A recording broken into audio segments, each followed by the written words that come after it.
नमस्कार, मैं ममता जानी बीएमसी न्यूज लाइव में आपका स्वागत करती हूं। आज के हिंदी समाचारों के प्रायोजक है अल हिलाल हॉस्पिटल एंड मेडिकल सेंटर। समाचार विस्तार से। आंतरिक मंत्री ने MOI कुरान प्रतियोगिता के विजेताओं को सम्मानित किया। छठी आंतरिक मंत्रालय कुरान प्रतियोगिता का अंतिम समारोह मंगलवार को आंतरिक मंत्री जनरल शेख राशिद बिन अब्दुल्ला के संरक्षण में आयोजित किया गया। सार्वजनिक सुरक्षा प्रमुख और आंतरिक मंत्रालय के अवर सचिव ने भाग लिया।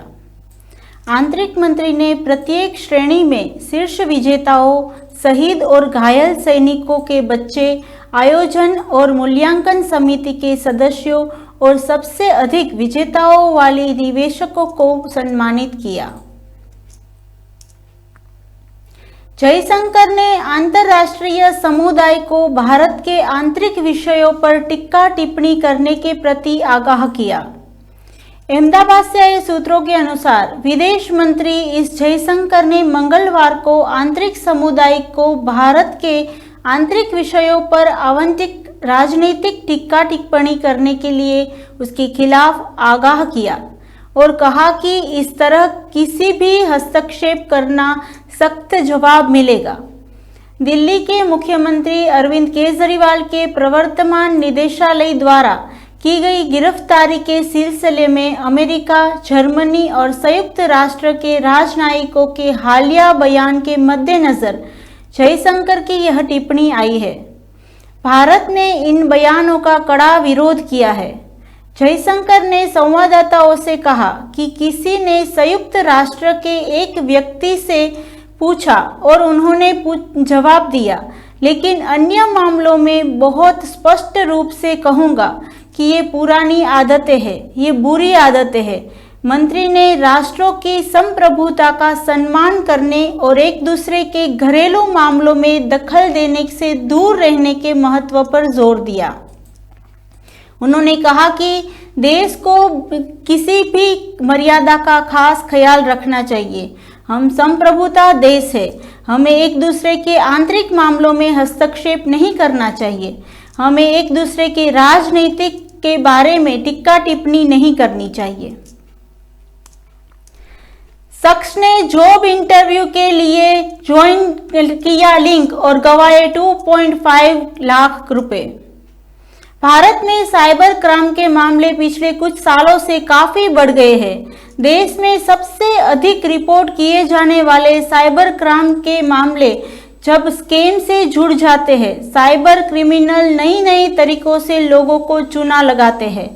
वैसे तो सुरक्षा एजेंसियों ने इन घोटाले का मुकाबला करने के लिए नए समाधान लेकर आ रही है, लेकिन फिर भी लोगों का इन अपराधियों द्वारा इस्तेमाल किया जाने वाले तरीकों को लेकर सावधान और जागरूक रहना काफी जरूरी है।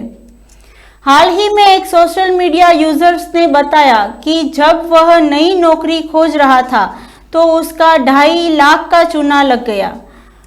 प्रोडक्ट डिजाइनर नावेद आलम ने एक्स पर अपने साथ हुई साइबर क्राइम की घटना के बारे में बताया। उसने कहा कि जो अपनी कहानी इसलिए शेयर करना चाहते हैं ताकि वो लोगों के तरह ये साइबर फ्रॉड के प्रति जागरूक हो सके और इन क्रिमिनल्स का निशाना बनने से बच सके।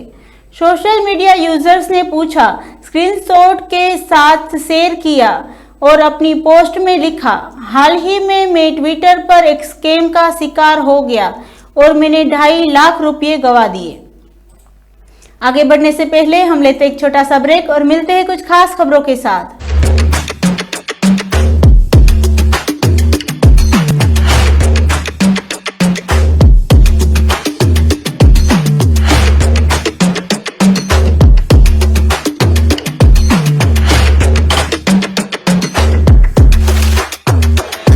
All your favorite products under one roof in Bahrain from our 14 branches at 27-year-old Megamart and Macromart.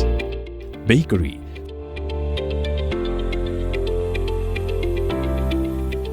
fresh meat and fish,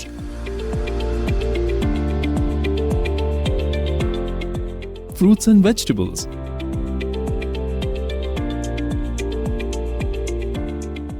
sweets and snacks, ready-to-eat foods, dairy products, grocery or consumer goods. To have a wonderful shopping experience, please visit your nearest Megamart Macromart branch. Megamart and Macromart, full of goodness.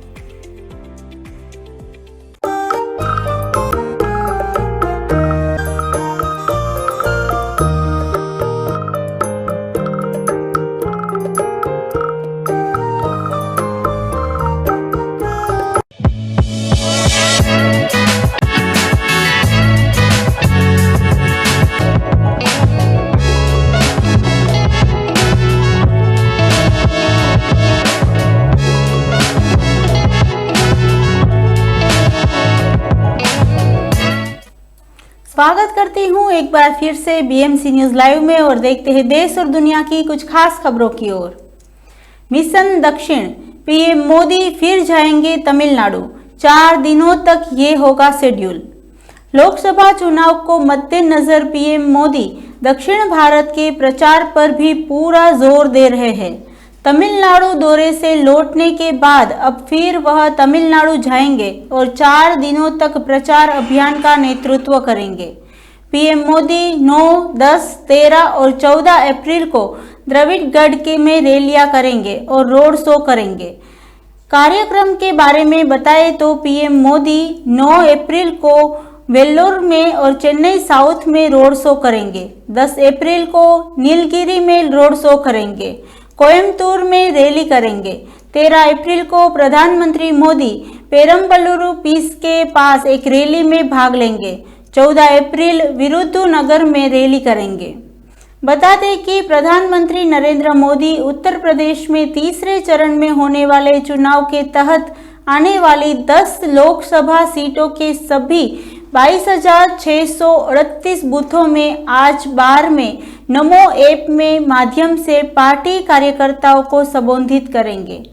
Bharatiya Janata party ने मंगलवार को यह जारी एक बयान में जानकारी दी। बयान के अनुसार इस अवसर पर वह कुछ बूथ अध्यक्ष के बारे में बात भी करेंगे। भाजपा के प्रदेश महामंत्री संजय राउत के हवाले से जारी बयान में कहा गया है कि तीसरे चरण में संभल, बदायूं, बरेली, आंवला, हट्टा, हाथरस, आगरा, फतेहपुर सीकरी, फिरोजाबाद और मैनपुरी लोकसभा सीटों में 22,638 बूथ पर प्रधानमंत्री मोदी नमो ऐप के माध्यम से बुधवार को दोपहर को 2:30 बजे कार्यक्रम से जुड़ेंगे।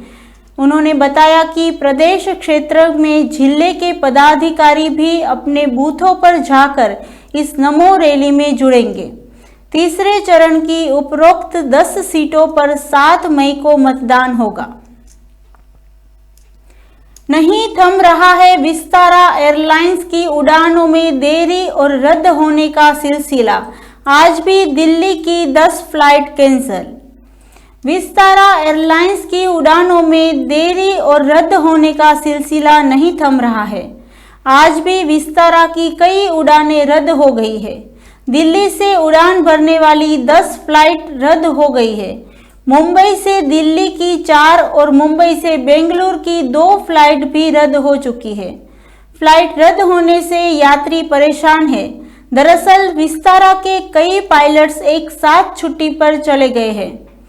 कल भी एयरलाइंस के 60 से ज्यादा फ्लाइट रद्द की गई थी और 160 से ज्यादा विमानों को देरी से उड़ान भरी थी। बता दें कि विस्तारा एयरलाइंस इंडिया के विलय पर बवाल जारी है। पायलट और विलय के लेकर आशंकाएं हैं। नौकरी के नए नियम और नया वेतन ढांचा उन्हें स्वीकार्य नहीं है।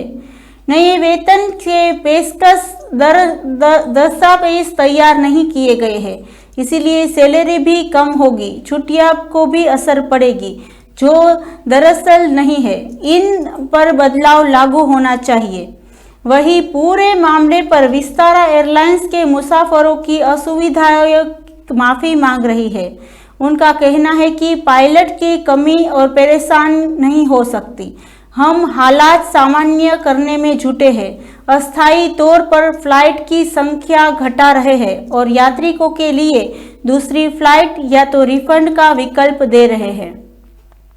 इसी के साथ आज के समाचार यहीं समाप्त होते हैं। मैं ममता आपसे विदा लेती हूँ। सब स्वस्थ रहिए, मस्त रहिए और बीएमसी न्यूज लाइव की ओर से आप सबको शुभ रात्रि, सब बाखेर।